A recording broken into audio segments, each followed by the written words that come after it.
तो एपिसोड की स्टार्टिंग में वही प्रिंस को दिखाया जाता है जो कि पीछे मुड़ के देखता है और यहाँ पे वो मन में कहता है भाई ये अभी तक मरा नहीं। क्योंकि जो लिन फेंग होता है वो सीधा उन्हीं की तरफ आ रहा होता है बड़ी ही तेजी के साथ, वो भी अपनी क्यानकी के ऊपर बैठ के।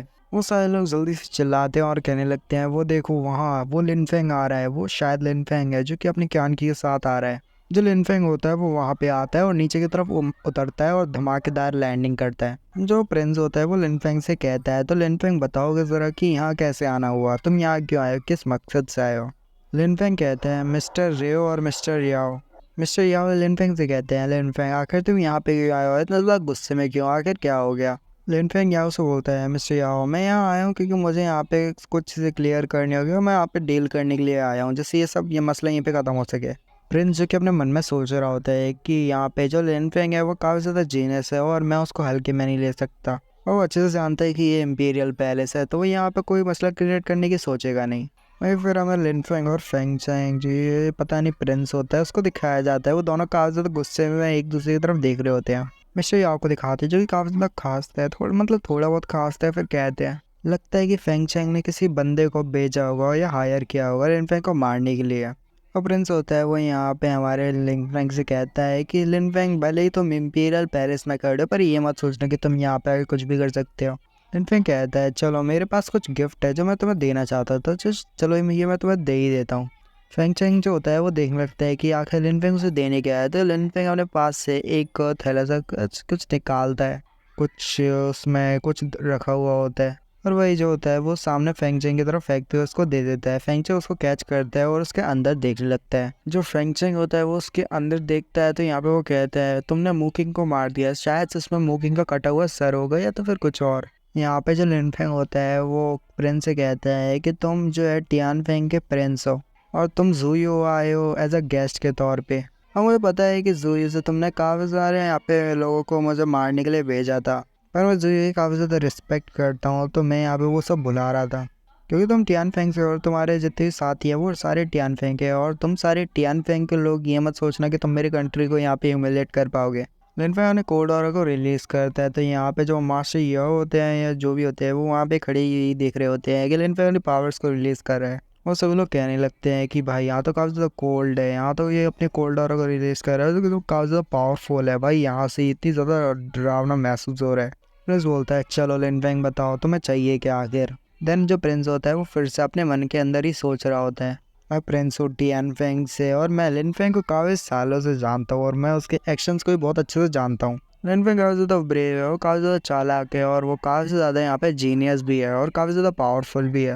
और अगर उसको एक्स्ट्रा ऑर्डिनरी टैलेंट भी बोला तो वो भी कम नहीं है, वो एक्स्ट्रा ऑर्डिनरी टैलेंट भी है। और अगर जब लिन फेंग कोई फैसला कर देता है या सोच लेता है कि वो इसको मार के रहेगा तो उसको मार देता है, वो उसके कॉन्सिक्वेंसेस को बर्दाश्त भी कर लेगा। वो अगर कुछ गलत होता है तो वो डायरेक्ट एक्शन लेता है, वो ये नहीं देखता कि उसके आगे के कॉन्सिक्वेंसेस को उसको बर्दाश्त करना पड़ेगा, पर वो ये नहीं देखता, वो एक्शन ले लेता है अगर कोई भी उसको गुस्सा दिलाता है तो। मैं लिन फेंग को काफ़ी ज़्यादा अच्छे से जानता हूँ, यहाँ पे जो लिन फेंग है वो काफ़ी ज़्यादा पावरफुल है और वो एक्शन ले ही लेता है। जो प्रिंस होता है अपने मन में कहता है कि इसने तो बिल्कुल भी हेजिटेट नहीं किया होगा, शी क्योंग और डुआन टियानलैंग को मारने से बिल्कुल भी हेजिटेट नहीं किया होगा और जान से ख़त्म कर दिया होगा। और सब लोग जानते हैं कि उनका काफ़ी ज़्यादा हाई स्टेटस है शी क्योंग और डुआन टियानलैंग का, पर लिन फेंग ने फिर भी उनको मार दिया। वो जानता था कि इसके कॉन्सिक्वेंसेस काफ़ी ज़्यादा खतरनाक हो सकते हैं, उसे काफ़ी ज़्यादा भारी कीमत चुकानी पड़ सकती है, पर उसने ये सब कुछ नहीं देखा, उसने डायरेक्ट ही डुआन टियानलैंग और शी क्योंग को मार डाला। लिन फेंग ऐसा ही है, वो एक्शन ले लेता है, वो ये नहीं देखता कि उसके आने वाले कॉन्सिक्वेंसेस को उसे बर्दाश्त करना पड़ेगा। और वैसे भी उन लोगों ने तो गलत बंदे को यहाँ पे ऑफेंड कर दिया, उन्होंने लिन फेंग जैसे बंदे को ऑफेंड कर दिया जो कि बिना कुछ सोचे समझे अपने एक्शंस लेता है। और लिन फेंग ऐसे ही है, वो बिल्कुल भी दया वया नहीं दिखाता, वो अपने सामने वाले को मार देता है। अगर दूसरा हमारे लिन फेंग को मारना चाहता है तो लिन फेंग उसको मार डालता है, वो ये नहीं देखता कि इसके कॉन्सिक्वेंसेस कितने ज़्यादा खतरनाक हो सकते हैं। और बाकी के तो हमने हाउ यू सेक्ट और ice and snow mountain village के साथ जैसे लिन फेंग ने किया वैसे सब कुछ तो हमने देख लिया है कि लिन फेंग ने उन सभी सेक्टर को तबाह कर दिया क्योंकि उन्होंने लिन फेंग के सेक्टर में आके बहुत ज़्यादा तबाही मची, बहुत सारे लोगों को मार दिया, तो लिन फेंग ने उसको भी बदला लिया और उन सारे सेक्टर को तबाह कर दिया। प्रिंस अपने मन में सोच रहा होता है कि जो लिन फेंग है वो काफ़ी ज़्यादा पावरफुल बंदा है और इससे पंगा ना ही लिया जाए तो बेहतर है। अगर कोई पंगा ले लेता है और अगर वो उसको फाइंड कर देता है तो लिन फेंग उसको मार डालता है। वैसे वो सोच रहे होते हैं कि जो लिन फेंग है वो काफ़ी ज़्यादा पावरफुल है और उसकी पावर्स भी काफ़ी ज़्यादा है, उसकी एबिलिटीज़ भी काफ़ी ज़्यादा, स्किल भी काफ़ी ज़्यादा है, वो एक तरह से एक एक्स्ट्रा ऑर्डिनरी पर्सन है। वैसे वो बोलते हैं कि जो लिन फेंग है वो काफ़ी ज़्यादा पावरफुल है, बट यहाँ पे कोई ना कोई तो मरने वाला है। बंदा लिन फेंग से कहता है कि क्या तुम भूल चुके हो कि अभी ये क्या टाइम हमसे यहाँ पे इकट्ठा क्यों है? तो लिन फेंग कहता है मुझे समझ नहीं आ रही क्या कह रहे हो तुम कि यहाँ पे हम इकट्ठे क्यों हैं और क्या। बंदा यहाँ पे लिन फेंग से कहता है कि तुम और बाकी सारे लोग काफ़ी ज़्यादा जीनियस है, तुम सभी ग्रेट टैलेंट्स हो और मैं ड्रैगन माउंटेन एम्पायर का एम्बेसडर हूँ जो यहाँ से ज़ूयू अकेडमी तक आया हूँ। और कंपटीशन से पहले मैं ये नहीं चाहता कि कोई भी हार्म हो या कोई किसी को हार्म करे, तो मैं यहाँ पे तुम्हें रोकूंगा। तो मैं यहाँ पे तुम्हें बस ये बताना चाहता हूँ और तुम यहाँ पे समझ गए होगे कि मैं कहना क्या चाहता हूँ। मैं तुम्हें रोकूंगा और मैं तुम्हें किसी को हार्म नहीं करने दूंगा, वो भी कंपटीशन से पहले। लिन फेंग कहता है ऐसा तो नहीं हो सकता, तुम मुझे यहाँ पे रोक नहीं सकते।